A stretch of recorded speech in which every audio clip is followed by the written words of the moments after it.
Son las 7 de la mañana con 40 minutos. Recibimos con mucho gusto en el estudio a la arquitecta Griselda Salas Alemán, presidenta de la Asociación Mexicana de Urbanistas, capítulo Coahuila.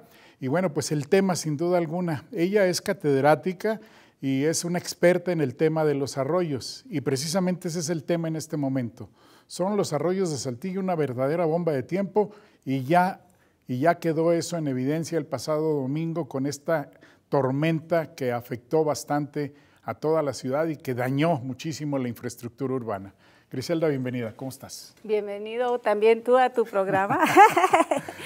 ¿Cómo te va? Muy bien, gracias. Me pones nerviosa. Válgame Dios. Nerviosa porque Válgame Dios. Digo, ay, otra vez, ¿qué irá a pasar en Oye, esta entrevista con esas preguntas que Griselda, luego me lanzas? Gracias por la invitación. Arquitecta, ¿por qué no entendemos? ¿Por qué no entendemos? Porque el tema de los arroyos y todo lo que provocan, pues es algo que provocamos los propios ciudadanos.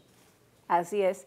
Fíjate que es bien fácil echar culpas y decir, es que pasa esto porque fulano de tal, o las autoridades, o esto. Hay situaciones que no vemos como parte del problema común de los ciudadanos. ¿Sí? Te digo, es muy fácil echar culpas, pero cuando yo dejo de barrer la banqueta, ya estoy colaborando. Ya estoy colaborando. Cuando yo tiro escombro al arroyo, ya estoy colaborando. En alguna ocasión te conté que había yo mapeado más de 50 puntos de tiro clandestino de escombros en el arroyo del pueblo. 50. Pues esos escombros no llegaron solos. Alguien fue y los depositó. Alguien fue y los depositó. Entonces, desde las pequeñas contribuciones que hacemos, a lo mejor con una bolsita de basura, hasta los colchones, las estufas, ni te imaginas todo lo que hay en el arroyo. Los sillones, ahí encuentras la sala completa, el mobiliario de una casa completa, y todo eso nos va causando taponeos. Hay muchos factores que intervienen en la modificación del cauce y las riberas del arroyo. Obviamente la basura es una de ellas. La otra es que yo me he topado en mis recorridos en los arroyos, en los asentamientos irregulares, pues hay quienes luego les dan permiso, de los mismos vecinos les dan permiso a otros vecinos de que construyan ahí. Sí, ahí puedes construir, yo aquí soy la mera y te doy chance de que ahí pongas tu tejabán, sin pensar en las consecuencias que luego vamos a tener. Esos falsos líderes que solamente lucran con la gente, con la necesidad de la gente. Me tocó en el arroyo del pueblo que le acaban de dar permiso a unas familias para que ahí construyeran, y pues fueron los mismos que dirigen ahí a la sociedad, ¿no? Entonces, pues es gente que no conoce de estudios hidrológicos, geológicos, que ve que pues a lo mejor no llueve en cierto tiempo y dice, no, pues no va a pasar nada, pero sí pasa. ¿Cuántos kilómetros de arroyos tenemos en la ciudad, Cris? Híjole, pues son alrededor de 130 kilómetros de arroyos. El arroyo del pueblo, por ejemplo, nada más en lo que cruza el área urbana son 31 kilómetros, nada más de lo que es la parte urbana. Bueno, eran hace unos 2 años, ahorita pues ya son más porque se extendió la mancha urbana hacia el sur, sí, y se extendió también hacia el norte. Fíjate que mucho también tiene que ver con los cambios de uso de suelo que se han dado a través del tiempo. Y de manera indiscriminada. Yo hice un estudio para mi tesis de cómo se fue comportando el cambio de uso de suelo desde el 93 hasta el 2020. Y zonas que antes que tenían otra vocación, sobre todo agrícola, pues fueron cambiando los usos y se fueron dando usos de suelo, pues habitacional, de servicios, etcétera, etcétera, y se fue diversificando. Yo muchas veces les he comentado a los estudiantes que a veces las necesidades humanas le ganan a la planeación urbana, pero no por eso podemos hacer las cosas pues tan arrebatadamente, ¿verdad? Como sucedió, a partir, tú te acordarás de la llegada de la industria automotriz a la ciudad, que de los años 70 a los años 90 la mancha urbana se expandió horriblemente hacia todos lados porque había una necesidad de vivienda. Incluso fue un fenómeno nacional, si te acuerdas fue el año en que nace el Infonavit, precisamente por la migración del campo a las ciudades en busca de trabajo. Y pues la gente se asentó como pudo, o donde alguien le dio permiso. El que no tenía un trabajo que le permitiera contar con un crédito, pues se acomodaba donde podía, donde le vendían un terrenito aunque estuviera ahí irregular. Si te acuerdas muy bien, así nacieron muchas colonias de Saltillo en forma irregular. Y si te acuerdas también, está muy polarizado el origen de la gente que llegó a la ciudad. Casi todos los asentamientos que están hacia el poniente están relacionados con el origen de la gente que se vino de Parras, de General Cepeda, de los ejidos de Saltillo.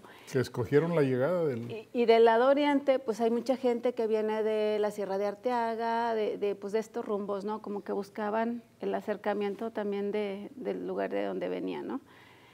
Y todavía en los años 60 recordarás que pues la Guayulera era como una granja, ¿no? Nació como una granja. La colonia Rodríguez Guayulera y estaba muy separada de la mancha urbana. Muy separada de la mancha urbana. Y luego esa vocación del suelo, como fue cambiando, se fueron generando asentamientos, pero también hubo mucho desorden en esos asentamientos, porque hice un estudio por décadas de cómo fueron apareciendo.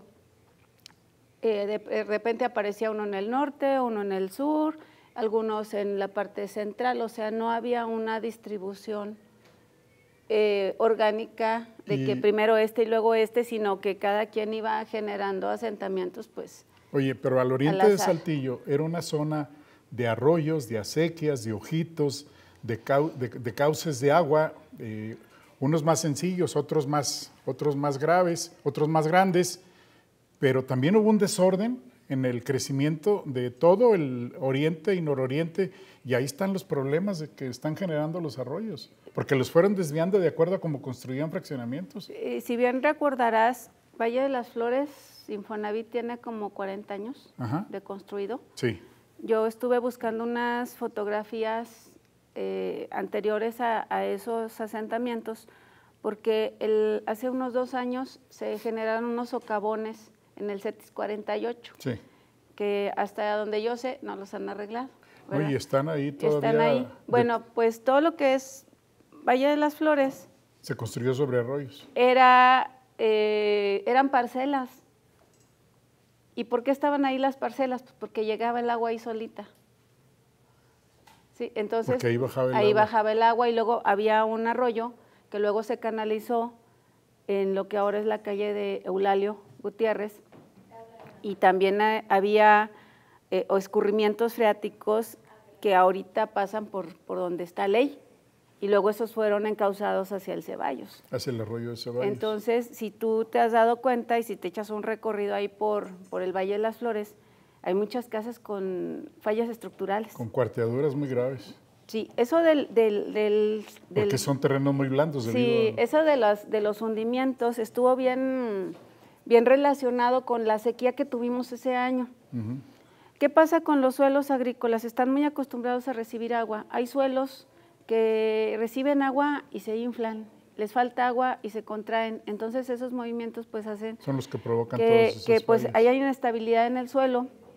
Si hay mantos freáticos, el agua se va llevando el suelo y no vemos porque pues están las placas de concreto de las casas o las banquetas o el pavimento. Y luego tenemos casas que pues ya no tienen una firmeza y empieza a haber un asentamiento. Y se empiezan y empezamos a tener problemas. Sí, de hecho, ahí vive una amiga y cuando le dije, híjole, tienes daño estructural en tu casa, dice, ¿y qué voy a hacer? Pues vas a tener que abrir y hacer una zapata desde abajo porque ya la fractura venía bastante y ya no hay que reclamarle porque ya venció la garantía y ya no hay... Hace muchos años. Hace muchos años de eso. Incluso ahí hubo un basurero. También. Antes de que estuviera la colonia, ahí había un basurero.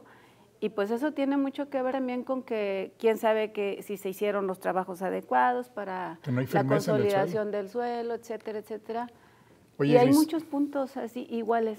¿Cuál es el punto de mayor riesgo en Saltillo debido a los taponamientos y desviaciones que se han hecho de los arroyos, independientemente de la basura? Ha habido una voracidad de los constructores de los desarrolladores de vivienda y han ido taponeando arroyos. ¿Cuál es la zona más peligrosa de Saltillo en este momento?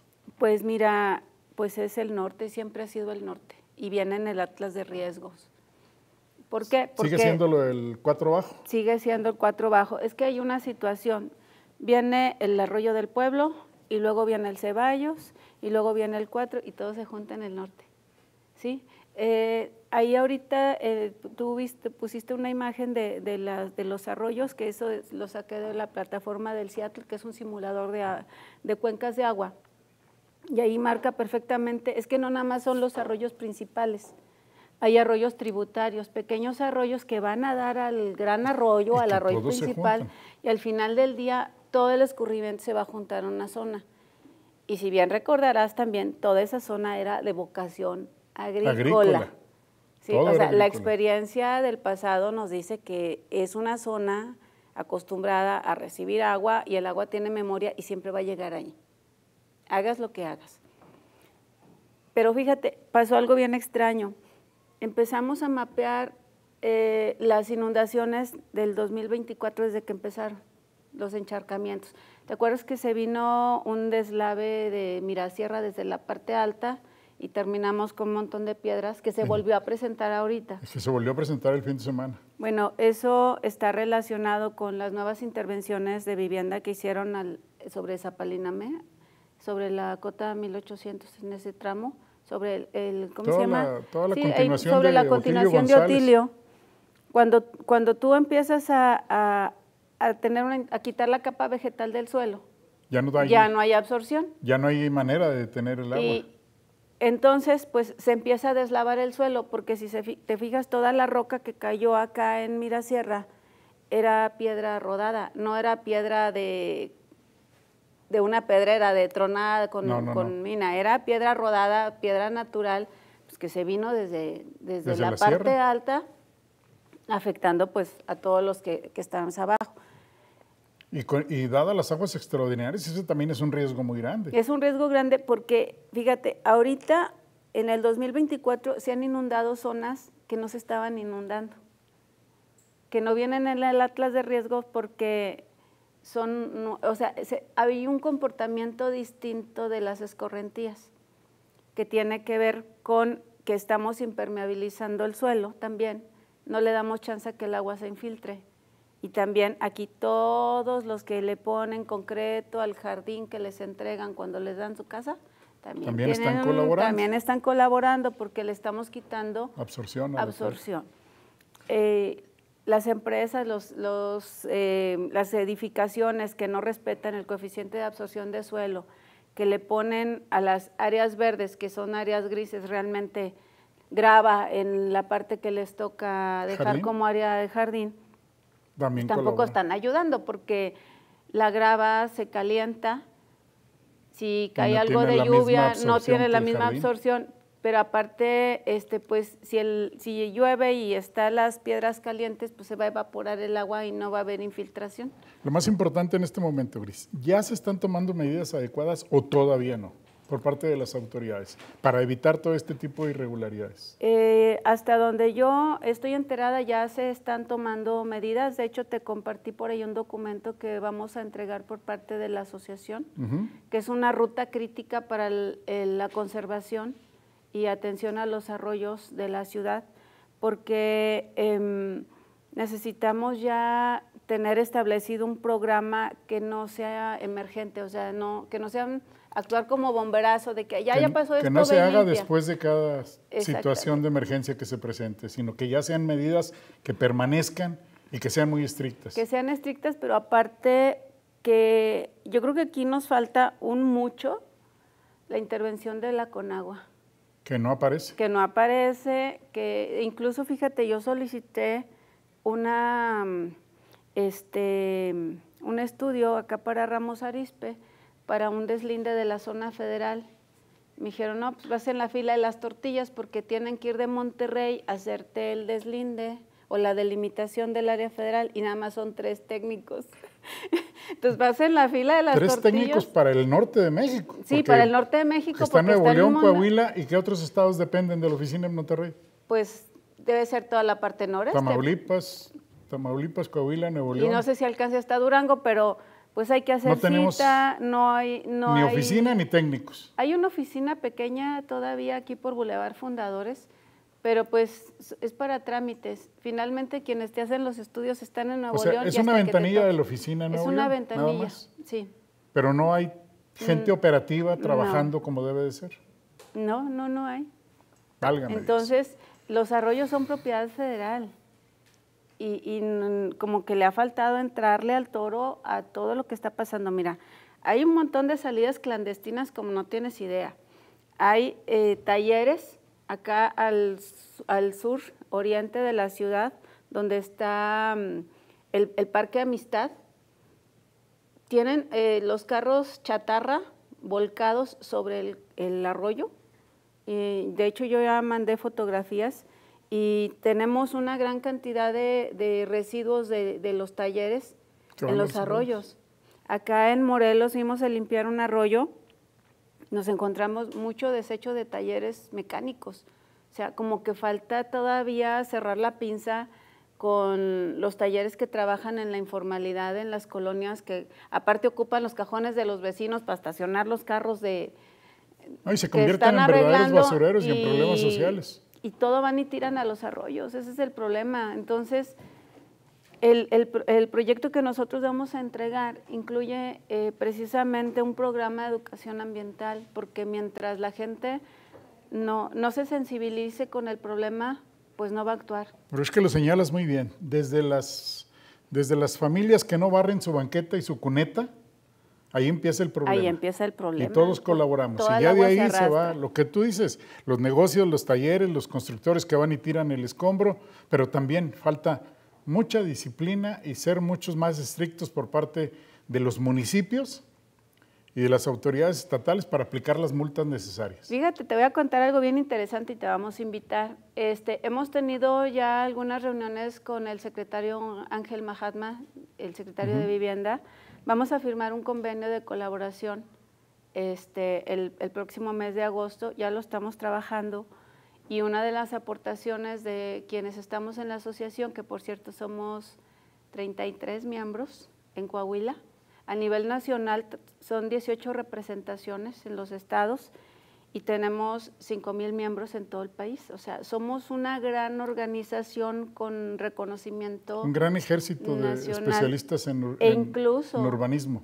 Incluso contamos con la asesoría de los grandes arquitectos y urbanistas del país, como Roque González, que hizo el proyecto de Cuautitlán, como el arquitecto Juan Gil, que fue el que hizo el rescate de Xochimilco. De hecho, nos regaló una videollamada para decirnos cuál fue su experiencia, cómo la hizo para rescatar Xochimilco. O sea, estamos respaldados por gente de mucho peso que está dispuesto a ayudarnos. Pues hay que traerlos para que vean la barbaridad del arroyo del Cuatro Bajo. Digo, necesitamos soluciones a largo plazo para proteger, porque afortunadamente esta vez no hubo víctimas fatales, pero... Esta vez, pero acuérdate... Pero que ya ha habido problemas muy serios con víctimas graves. Víctimas graves, pues el año pasado falleció la niña acá en la banqueta, sobre la banqueta, se ahogó en Otilio. O sea, sí ha habido muchas tragedias en este camino del tema de los arroyos. De hecho, es histórico el tema. El puente de los Rodríguez, pues fue porque una familia se ahogó al querer pasar por el arroyo cuando venía la corriente, ¿no? Y con el secretario, una de las cosas que vamos a trabajar es que vamos a hacer un programa de capacitación continua para todos los municipios del estado, donde vamos a capacitar a directores de desarrollo urbano, obras públicas, catastro y medio ambiente en temas urbanos.